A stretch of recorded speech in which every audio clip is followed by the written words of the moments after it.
Shannon Sharpe is going to love this topic because Clint Parks is becoming my favorite guy in all of sports. You may not know who Clint Parks is, but you should know he's a trainer for Kawhi Leonard and for Kyle Kuzma. And he's a trainer who is not afraid to take public shots at LeBron James.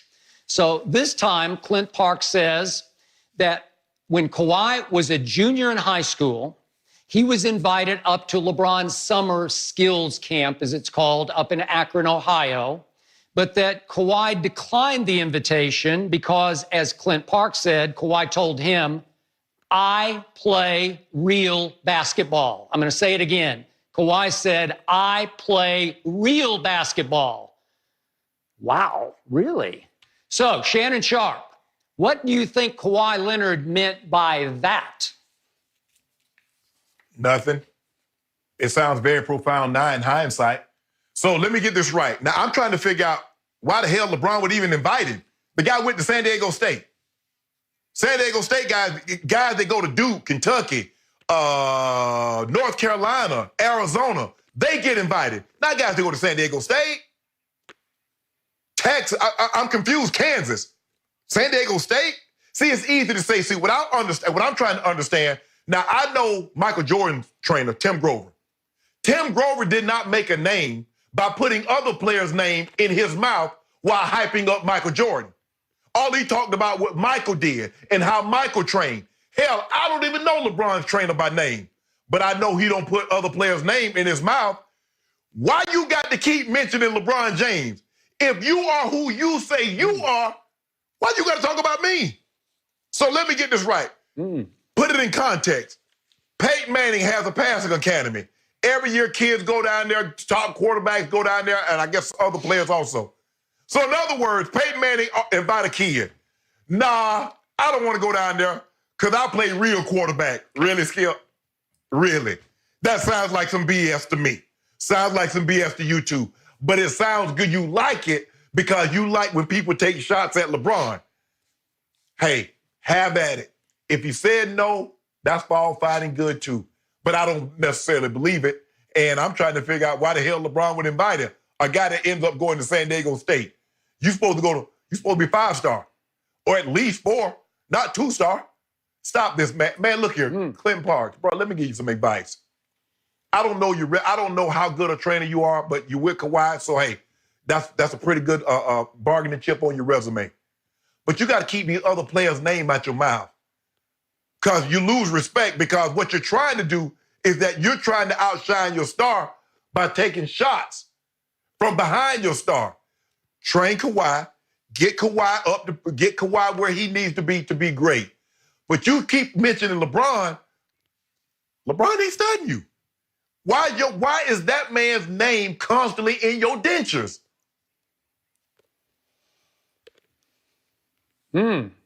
So, quick point of order. I also know Tim Grover, and I think I know him a lot better than you know him because I covered Michael Jordan in Chicago when I got to know the great Tim Grover, who is the best at what he does. And you make a fair point. Why does Clint Parks keep posting about LeBron? There's something operating here that he is getting from his number one client, maybe even his number 2 client, Kuzma, but his number 1 client is Kawhi Leonard. And I'm pretty sure that Kawhi is not a huge fan of LeBron James. And I'm pretty sure that even as a high school junior, he was not a huge fan of LeBron James. And to your point, LeBron would invite at that point all the top upcoming high school juniors as they went to their senior year and a lot of the top college kids as they were approaching, obviously, pro basketball and have the big skills camp up in Akron. No problem with that. Now, this is back in 2008. So LeBron still wasn't LeBron. He'd lost the one finals to the Spurs, but he was still acknowledged as one of the best players in pro basketball, if not the best player. But I believe that Kawhi was already in the mode of, I don't want to go up there and have to kiss his you-know-what. I don't want to have to pay homage to him, to sort of kneel in the presence of the great LeBron James, because it's been written about repeatedly. Kawhi Leonard was a huge Michael Jordan fan. Kawhi Leonard, as I read one story last year during the finals, would love, even after practice in high school, after high school games, he'd go straight to his locker and look on his phone at Michael Jordan clips and highlights to see how Michael did it and some of the great plays Michael made, because Kawhi obviously was modeling and tailoring his game after Jordan's game, not after LeBron's game. And the quote about I play real basketball is about playing games. It's not, you tried to make the analogy, what if Peyton said, I play real quarterback? That's not the quote. Peyton would have said, if it were in Peyton's heart to say this, I play real games. I don't want to play skills games. I don't want to play competition games. It's different at quarterback. But as a basketball player, Kawhi's saying, I don't need to do drills with other kids who are really good. I just need to play basketball. I'm going to get better working on my moves in real games, even pickup games, but certainly in real games in high school and then in college at San Diego State. Go ahead. Skip, but can I ask you a question? When they have the McDonald's All-American and they have the Jordan Classic, what the hell do you think those kids do up there? What they do? I don't know what they do. They play basketball. They play a real game. They have skills. Thank you. They're going to play real games. You don't think they play real games? You don't think they play? They don't. So in other words, they don't play no games. Though there's no 5-on-5, no shirt skins, no blues white, no black red. There's none of that going on. All you do is dribbling the basketball, vertical jump, and going through a cone. Is that what you're telling me? Well, I don't know what you're saying. At the McDonald's game, they play a real game. Is that what you're saying?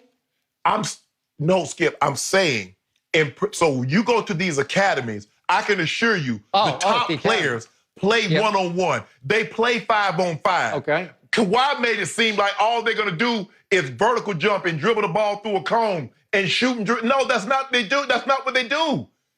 I can assure you, when you go to Peyton Manning's passing academy, yes, they put you through drills, but you play 7-on-7. Is that a real game? Not really. Is there a pass rush? Skip, no. Stop. Do you hit each other? Skip, no. Stop it. Okay, well, you don't. It's not real football. It's not real football. That's a different. Oh, my goodness. Yeah, it's a different art form playing quarterback than playing basketball. So here's where Kawhi Leonard has. Go ahead. Yeah, go ahead. Okay, go ahead. Here's where Kawhi Leonard has backed up what. Yeah, he's backed up what he had to say to Clint Parks about why I didn't go to LeBron's camp. Help me out here.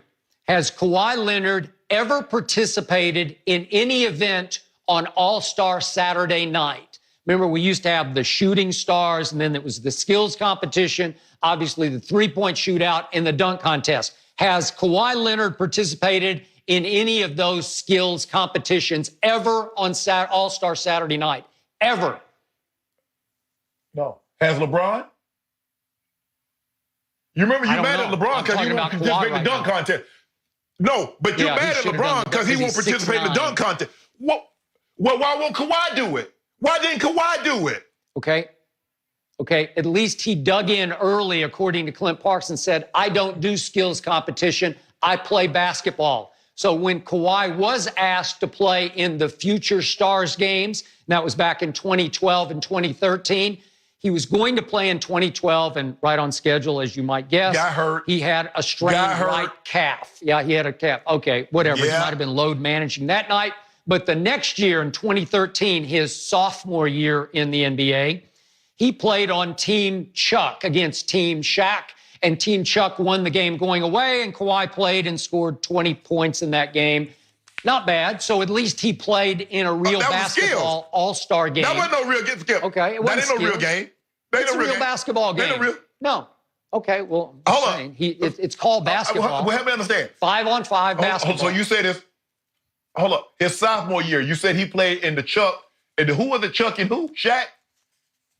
Shaq. Yeah. Why did he play in the real game? Because LeBron's sophomore year, guess what he played? He played with the big boy. Okay. He played with the big boy. Okay. Yeah. Well, that was the year that Kawhi's team had LeBron's team down 3-2 going to Game 6 of the NBA Finals. And unfortunately, baby Kawhi did miss a free throw in that game, late in the game, that could have won the game. Baby Kawhi. But I never quite forgave him for that or for quitting on my Spurs, but that's a whole nother issue. Can you help me, Skip? What happened? You do realize, like, in game 6 and game 7, Kawhi had like 16 rebounds in one and 14 in another. What happened to that Kawhi? What happened to that Kawhi, Skip? I don't know. The guy that could grab those rebounds. Whoa, wait a minute. Huh? So now he's just one-dimensional. He just scored. He can't stop anybody. Because you remember what Jason Tatum did to him. You remember what LeBron did to him. So now all he does is score. He can't facilitate. He doesn't rebound. Not like he did when he was younger. You remember game 6 and 7? He had 16 rebounds in one game. I think he had 12, 14 in the other. What happened to that Kawhi? He just does whatever's necessary. The guys had 2 games. Whatever's necessary to win the game. Yep. Yeah, and he outplayed LeBron even this year in the game that the Clippers lost. No, he didn't. He did. Well, Skip. Outplayed him every game. Every time they were matched up head-to-head, Kawhi won more of the matchups. Skip, help me understand this. You said Kawhi will do whatever it takes to win. When LeBron does whatever it takes to win, you criticize that. Why is that? Okay, well, we're not talking about LeBron. We're talking about Kawhi. And I'm going to finish this off by saying Clint Parks also posted after the Christmas Day Clippers-Lakers game. I just want to remind everybody of this for everybody's edification, that he posted, watching Kawhi highlights from yesterday, nobody wants to speak on how sharp his skill set is compared to LeBron's. It's clear who's really in the lab and who isn't. Let me hear the excuses. I'm on vacation. I got nothing but time. I'm sure he heard a billion excuses from the billions out there of LeBron, blind witnesses. You can have the last word if you want. Why did he post after the game 3? The last time they played, where was that post? I'm looking for Quinn. You know what? I'm finna try to find him on IG, and I'm gonna see if he made a post. Because I'm trying to figure out why would he make a post on Christmas and he wouldn't make one in game 3. So what's his handle? I need to find his handle because I'm gonna see if he made a post. Because I don't follow him. I want to start following him because I want to get some of these old good posts he be making. Yeah, because LeBron cooked Kawhi. Well, he didn't cook him. I gave you the stats. I don't have time to read them right now. But every time they were head-to-head, LeBron lost to Kawhi. Kawhi got the better of him in every head-to-head matchup. I'm sorry. So we got to go back to the real GOAT, to Tom Brady, because yesterday on Fox, you got to watch a replay of the classic comeback, Patriots over Falcons in Super Bowl 51. And Tom Brady was watching that game and posting about that. So the question becomes, did Brady deserve credit for that game, or was it about Kyle Shanahan taking all the blame? Stay tuned for that on Undisputed.